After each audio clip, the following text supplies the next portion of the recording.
Hey y'all, happy Monday. Hope you all had a wonderful weekend, which I know we did. Did a lot of sourcing, hit yard sales, estate sales. Heck, I even went to an estate sale this morning. Can't skip out on a 75% off day. But what I wanted to talk to you guys about today is pictures. Like actually your photographs for your listings. This is our backdrop that we use. As you can see, it's a white shower curtain. It's hanging up between the two beams with a shower curtain rod, and then of course we have our light box. Nothing fancy, and I like the white backdrop, but I know others prefer grays or other types of colors, which is absolutely okay. It's your preference, but I want to know what you guys think makes the ideal photo situation for eBay. So for us, we actually use the white background, but then I use an AI software to completely remove the background, and it looks more professional in my opinion. We'll keep talking about it while we look at things that we sold. First thing going out are these metal swan coasters. Paid 50 cents at an estate sale, they sold for $9.95. All right, let's grab the next item. Also, happy June, happy Pride Month, so if you have rainbow items, now's a great time to put them up and celebrate the month. This is what sold though. This is a set of barnoculars. So I found these at an estate sale, and when I picked them up, I was like, man, those are light for binoculars. Come to find out, they are two little flasks for carrying your beverage into whatever you would take a binocular to, maybe a concert. Paid $2, they sold for $12.95. Now we have a plush going out, and this is one that I've sold before, but the one I had before was actually new old stock, still in the bag. This one is loose. We found this Holly Hobby by Knickerbocker at the bins, paid about a quarter by weight. It sold for $7.11. So besides for editing your backdrop on photos, what are some other tips and tricks you like to use when creating photos for your listing? One of my big ones is putting my camera on my phone into 1-to-1 ratio, basically creating a square photograph. And the reason I do this is on eBay's front display page, when you go to look up listings, it shows you a square image. So if you use a horizontal or vertical elongated image, it's going to cut part of the picture off. And I don't think that's good. I think square is the best way to go. We sold these creative memory journaling pages for $14.50. Got those at that estate sale for a quarter. This next item is from a yard sale just around the corner from my house. I had actually missed it on my first go round. I'd already paid for my items, and then I caught my eye right as I was leaving. It is a Pendleton picnic blanket that kind of folds up and zips up. Paid $3, it sold for $39.95. So I like white backgrounds and definitely using the square aspect ratio. And inside that square, I like my first photo in the listing to fill the frame of that square as much as possible. Get as zoomed in on the item as I possibly can. This is a lot of 5 different vintage flower fabrics we picked up at a yard sale for $1. They sold for $16.96. Now, filling a square frame can be kind of difficult depending on the shape of what you're photographing.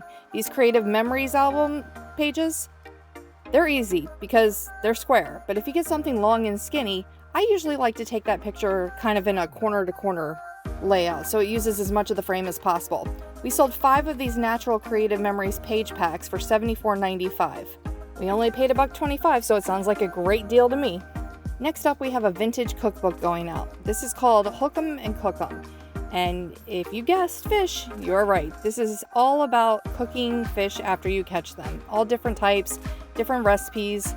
And it is a hardback book we found at the bins, so it only cost us 50 cents, which is a steal of a deal. You see there, 1962 in Roman numerals. And for 50 cents, we ended up flipping that into $12.95. The other thing I try to do with my listings is take as many photos as possible. All angles, all different sides, flipping the item around. And then I like to take pictures with a ruler if it's something that is applicable to need to know the size of it. I never put a ruler in my main photo, nothing in my main photo except the item. And then of course, detailed photos of damage if there are any. We sold this New York Fire Department hat for $11.01, and it came from the bin, so it only cost us a quarter. Now we're climbing up top here to grab an item we've had hanging around for a while. This actually came from that estate sale company warehouse liquidation thing. Apparently they sometimes take stuff with them from the estates when the sale is done, but mostly it's like a pawn shop type deal where people come and sell stuff to them, and then they have like a retail space as well. And a couple times a year they will discount the stuff that isn't moving for them to extreme amounts, like this vintage adding machine. I only paid $1 for it. It sold for $18.66, and it is going to Australia, so that thing is going on a journey. Very cool item. Next up, we have a brass item going out, which, as you can see, I have lots of brass stuff down here. This is a pocket change, like countertop coin dish, where you would throw in, you know, your pennies and nickels and stuff like that you get for change to leave for somebody else at a store. Fun fact, one of my friends in high school called me Pocket Change because my name's Penny. I paid $1 for it. It sold for $18.66. So eBay listings allow you 24 photos. I usually have no less than 8 photos in my listing, but on something like this, which is a lot of trinkets that I sold, I'm using all 24. I'm taking as many photos as possible to show as much detail as possible. And you can see here what my cover photo for that item looked like. I paid about $3 for these, mix of stuff from everywhere, and it sold for $34.95. So for me, the setup area where you take your photos isn't necessarily as important as the quality of the photos. Good lighting, getting as accurate of a picture of the color as you possibly can. This is a bunch of partially used lawn chair webbing that we got for free at that last highway sale we went to. It sold for $12.95. There's 4 patterns there. Now we have some cross-stitching items going out. So we got these at that same Creative Memories estate sale and paid about 10 cents a piece because we got a whole box of all sorts of sewing and craft stuff. And somebody sent me an offer for $5, which I accepted, and turns out they bought all 4 that I had left. So 40 cents into 20 bucks. Now this next item is something you guys have seen me sell all different types of over the last year. And pretty much if it's a quarter or less, I'm gonna pick it up. If it's something that I recognize as being a popular musician or a popular song, and that's sheet music. This, of course, is Bette Midler's Wind Beneath My Wings from the movie Beaches, a classic if you're around my age. I paid $0.25 for this at a yard sale. It sold for $5.95. Now, with technology evolving the way that it has, one thing that's kind of controversial about photos is the use of AI. Some people don't like what I do where it completely removes the background. I like it. I think it looks clean, it looks sharp, but others don't necessarily like it. This is some vintage Grandmom syrup, and it's still in there. We got this for $0.25 on a highway sale. It sold for $13. Really cool little bottle. So I don't mind the AI removal of the backgrounds. I don't necessarily like the fake backgrounds that people put stuff in, where you put it in the beach or you put it in the grass. And even worse, I really don't like when people put their clothes on models. I don't know, it just feels a little fake and untruthful to me. This Tennessee Volunteers hat, paid $0.25 at the bins, it sold for $7. So I'm not saying that people who use those AI created scenarios are trying to fool the buyer. They're just trying to make their product look good. But I personally don't love it. This is a vintage 1978 red Crayola crayon sharpener. It was a very cool find at the bins, only cost me 10 cents, so that's a steal, and it sold for $11.95. I think the other reason I don't like those fake backgrounds and I don't like the models is it just kind of overcomplicates the photo. I just want to see the item that is for sale. Not a wooden table that AI created or a fireplace scene. I just want to see the item. But again, personal preference. We sold another set of 2, and yes, I checked the quantity, of 2 of these hangers, paid $3.98. They sold for $33.96.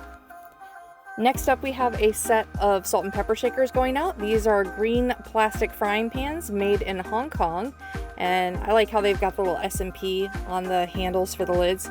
Very cool vintage item. Paid $1 at an estate sale, sold for $8.46.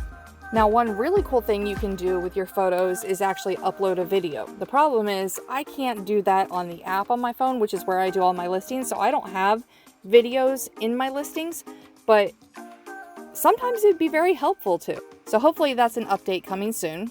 This little Halloween mouse Annalie doll sold for $12.71. And we have a bandana going out. somewhere in the back here. We've sold one of these before. This is a PBR Pabst Blue Ribbon banana. Not banana, bandana. I must be hungry.